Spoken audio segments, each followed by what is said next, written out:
அதிக மதிப்பெண்கள் பெறுவது குறித்து சேலம் பூலாம்பட்டி அரசு மேல்நிலைப்பள்ளி அறிவியல் ஆசிரியர் திரு பச்சைராஜ் அவர்கள் கருத்துரை வழங்குகிறார். அனைவருக்கும் மதிய வணக்கம். உணவு இடைவேளை. அதற்கு முன் நம்ம பேச்சை கேட்கலாம். உயிரியல் உங்களுக்கு எல்லாம் தெரியும். மற்ற பாடத்தை விட நம்ம பாடத்தில் உள்ள ஒரு சிறப்பு என்ன அப்படின்னா 2 பிரிவாக பிரிச்சிருக்கிறாங்க இல்லையா? தாவரவியல் தனியாக, விலங்கியல் தனியாக. 2க்கு தனித்தனி ஆசிரியர்கள் திருத்த போகிறாங்க. தனித்தனி டீம் ஆஃப் எவாலுவேட்டர்ஸ் எல்லாமே இருப்பாங்க. நம்ம பேப்பரை பார்க்கும்போது பார்த்தோன்னா கிட்டத்தட்ட ஒரு 8 பேருக்கு மேலே பேப்பரை பார்ப்பாங்க. அப்போ நம்ம என்ன பண்ணணும்? பரவாயில்ல, முன்னாடி இருந்ததுக்கு இப்போ பரவாயில்ல. முன்னாடி என்ன பண்ணுவாங்க? 2 புக்லெட்டாக வச்சுருப்பாங்க. 2 புக்லெட்டை வச்சு தனித்தனியாக கொடுக்கணும், 2 தனியாக தைக்கணும் அப்படிங்கிற மாதிரியான பிரச்சனை இருந்தது. இப்போ உங்களுக்கு அந்த பிரச்சனை கிடையாது. 2க்குமே ஒரே ஒரு புக்லெட்டாக தான் உங்களுக்கு இருக்க போகுது. முன்னாடி பாட்னி இருக்கும், பின்னாடி சுவாலஜி இருக்கும் இல்லையா? நமக்கு என்ன பிரச்சனை அப்படின்னா, தாவரவியல் பதில விலங்கியல்லையும், விலங்கியல் பதில தாவரவியலும் எழுதக்கூடாதுங்கிறது நம்ம தெளிவாக முதல்ல தெரிஞ்சுக்கணும். 2மே ஒரே இதாக தான் இருக்கும். நம்ம எதை முதல் எழுதலாம்? பாட்னி எழுதலாமா, சுவாலஜி எழுதலாம்? நமக்கு தெரிஞ்சதை எழுதலாம் இல்லையா? அது விலங்கியலாம், தாவரவியலாம் நமக்கு தெரியாது. கொஸ்டினை பார்த்தா தான் தெரியும். இப்போயே நம்ம முடிவு பண்ண முடியுமா? நம்மளுடைய உளவியல் ரீதியாக சைக்காலஜி படி என்ன பார்ப்போம்? கொஸ்டினை கையில் எடுப்போம்.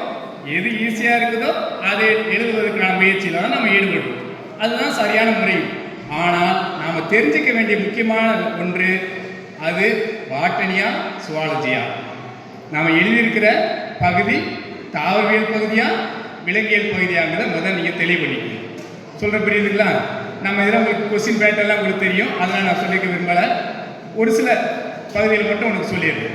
ஒன் வேர்ட் கொஸ்டினில் பெரும்பாலும் பார்த்தீங்கன்னா இதில் 8 இருக்குது, அதில் 8 இருக்குது. கிட்டத்தட்ட 6 புக் பேக்காக தான் இருக்கும். 7மே புக் பேக்காக இருக்குது, 8மே புக் பேக்காக இருந்தால் 2 பேருக்குமே நல்லது தான், ஆசிரியர்களுக்கும் மாணவர்களுக்கும். ஆனால் கொஸ்டினை நல்லா தெளிவாக நம்ம படித்து புரிஞ்சுக்கணும். அவங்க கேட்டுக்கிற கேள்வி உண்மையிலேயே புக் பேக் தானா? இப்போ உள்ள புதுசாக பண்ணுறது என்ன அப்படின்னா, புக் பேக்கில் உள்ளதே கொஞ்சம் மாற்றி கேட்பாங்க. நீ ஒரு வார்த்தை மட்டும் அப்படியே படிச்சுட்டு இது புக் பேக் தான் அப்படின்னு உடனே ஆன்சரை எழுதக்கூடாது.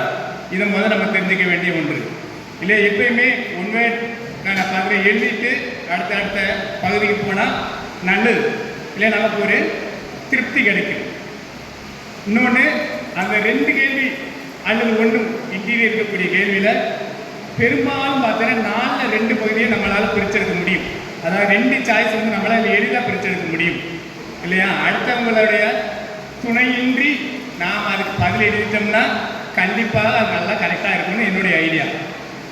அவங்களுக்கு என்னென்னு புரியுன்னு நினைக்கிறேன். இந்த புக் பேக்லேயே நம்ம சாய்ஸ் விட்டு எழுதுறத, சாய்ஸ் விட்டு படிக்கிறத நம்ம முதல்ல தவிர்த்துடணும். புக் பேக்கை ஃபுல்லாகவே படிக்கணும் இல்லையா? நிறைய பேர் சொன்ன மாதிரி கைடு ஃபாலோ பண்ணி படிக்கிறது நல்ல பழக்கம் இல்லை. ஏன்னா பெரும்பாலான பகுதிகள் அதுலேருந்து வெளியேறிடும். அதனால் முக்கியமான பகுதிகளை நாமளே புக்கில் குறிப்பெடுத்து படிப்பது மிக நல்லது. என்னுடைய ஐடியா எப்பயுமே என்னன்னா, ஒரு தனி நோட் போட்டு புக்கை யாரோ எழுதியிருப்பாங்க, ஆனால் நோட்டில் நீ தான் எழுதுற. அப்போ நீ என்ன பண்ணுற? முக்கியமான கருத்துக்களை எளிமையான வடிவில், அது ஒரு ஃப்ளோ சார்ட் மாடலில் இருக்கலாம், அல்லது ஒரு சின்ன சின்ன ஹிண்ட்ஸ் மாடலில் இருக்கலாம், நீ எழுதி வச்சுக்கிட்டேன்னா உனக்கு ரிவிஷனுக்கு அதுதான் பெரிதும் உதவியாக இருக்கும் என்பது என்னுடைய நம்பிக்கை. சொல்கிற புரியுது இல்லையா? நம்ம ஒரு புக்கு நோட்டை ஃபுல்லாக எழுதி முடிச்சுட்டு அப்படின்னா முடியும். எப்பெல்லாம் படிக்கிறையோ அப்பெல்லாம் சிம்பிளாக எழுதிக்கிட்டே போனேன்னா கண்டிப்பாக எழுத முடியும். அந்த நோட்டு ஃபுல்லாகவே ஒவ்வொரு ரிவிஷனுக்கு பயன்படுத்தினேன்னா அது நீ எழுதின நோட்டுங்கிறதுனாலையும் உனக்கு ஒரு தன்னம்பிக்கை வரும்.